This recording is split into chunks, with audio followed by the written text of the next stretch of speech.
Now the details. The Jamaica Constabulary Force has been criticised by the People's National Party presidential challenger, Peter Buntin, who says the JCF's investigative capacity is weak.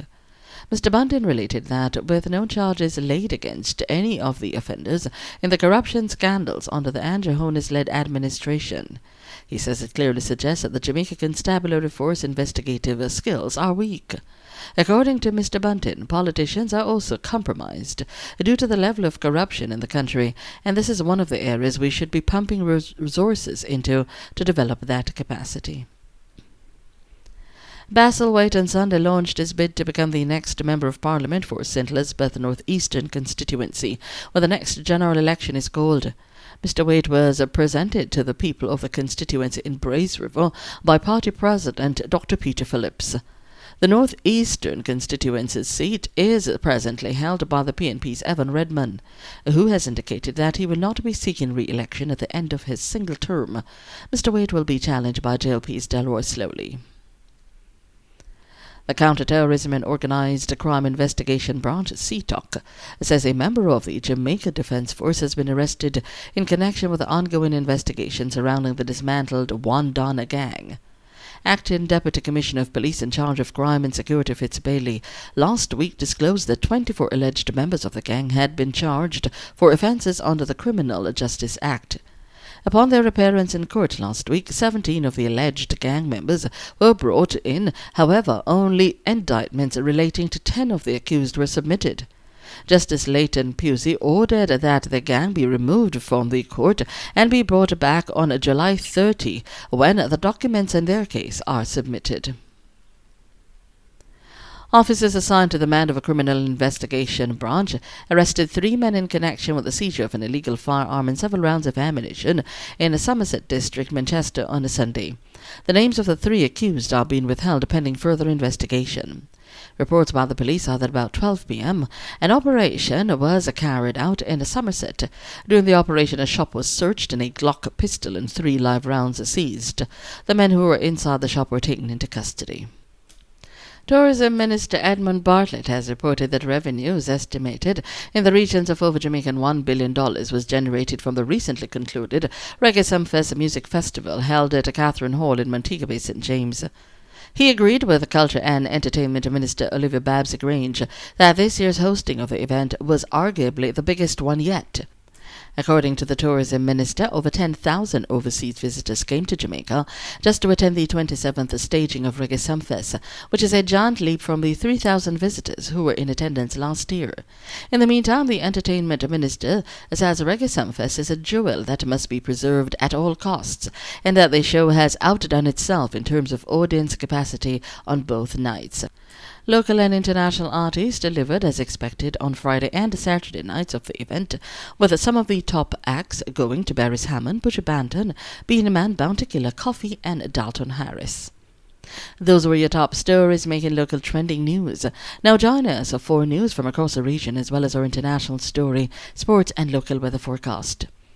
From across the region, authorities in the Cayman Islands are leading a money laundering investigation with the assistance of the United Kingdom's National Crime Agency (NCA) following the seizure of gold worth around £4 million. The gold was seized by the NCA as part of an international investigation into a suspected South American drugs cartel. Officers from the UK's border force, acting on intelligence from the NCA, moved in to detain the shipment at Heathrow on June 1. The gold was being transported from the Cayman Islands to Switzerland, having earlier been shipped to the British Overseas Territory on a private jet from Venezuela. The bars and pieces of gold, which together weighs around 104 kilos, have been seized under the Proceeds of Crime Act. In international news, a Louisiana policeman was being investigated Monday for suggesting a liberal congresswoman should be shot as President Donald Trump tweets attacking Alexandra Ocasio-Cortez and other lawmakers sparked a national uproar. The officer's Facebook post followed criticism that the president's rhetoric, which continued on Monday with a new tweet about the 4 very racist and not very smart Democratic congresswomen, was bordering on incitement to violence. This vile idiot needs a round, and I don't mean the kind she used to serve, Charlie Risposley of the Gretna Police Department wrote of former bartender Ocasio-Cortez, according to local media. The post, which has been removed, prompted Gretna Police Chief Arthur Lawson to order an investigation, vowing that he was not going to take this lightly, according to Louisiana news site NOLA. Over the past week, Trump has tweeted multiple attacks on Ocasio-Cortez and fellow first-term ethnic minority lawmakers Rashida Tlaib, Ilhan Omar, and Ayanna Pressley. The rhetoric provoked angry outcries from Democrats and denunciations from some Republicans as the parties gear up for an intense 2020 presidential race. Over in our sporting report, Shelly-Ann Fraser-Pryce has confirmed that she will be doing the sprint double at the IAAF World Championship of Athletics in Doha from September 28 to October 6. In preparation, she will be running the 200 meters at the 2019 Pan American Championships in Lima, Peru, that starts this weekend. The 32-year-old seven-time world champion was speaking with the British media after she destroyed a talented field of women in London on Sunday to clock her 14th time under 10.8 seconds.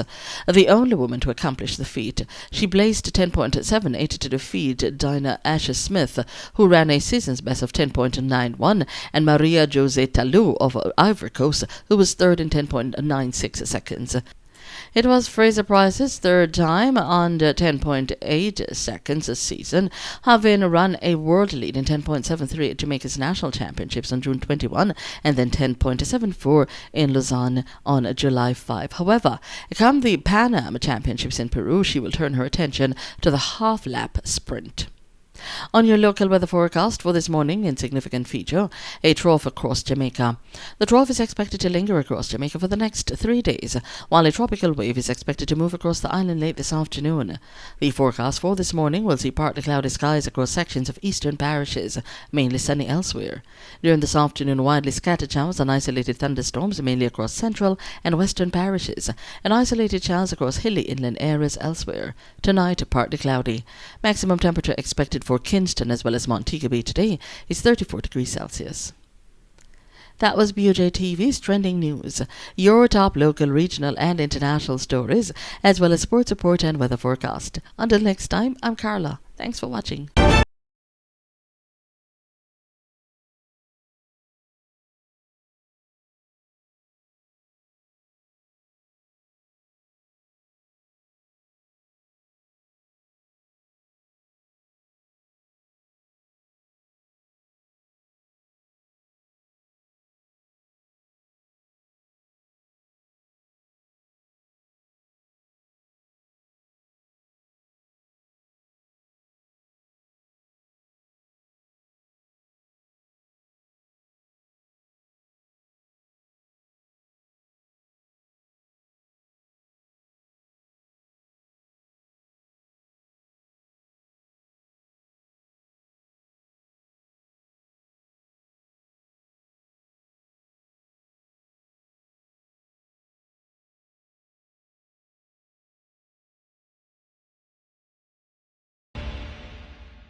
Now the details. The Director of Public Prosecution, Paula Llewellyn, has found that 4 criminal laws may have been breached by key players in the Ruel Reid and Caribbean Maritime University corruption case. The DPP findings have been sent to the Financial Investigation Division, the FID, which is heading the case. The DPP says a 13-page file copy has also been sent to the Office of the Commissioner of Police, Major General Anthony Anderson. In addition to the breaches of the 4 criminal laws, the DPP says that there were possibly 2 common law offences and possible administrative breaches. Last week, the DPP arranged for 4 senior prosecutors to review the files presented to them by the FID, and after spending a week going over the documents, the DPP forwarded its findings to the authorities yesterday. The Commissioner of Police and the FID are expected to make a decision on a ruling. The transport authorities decry the blatant abuse of passenger rights, as highlighted by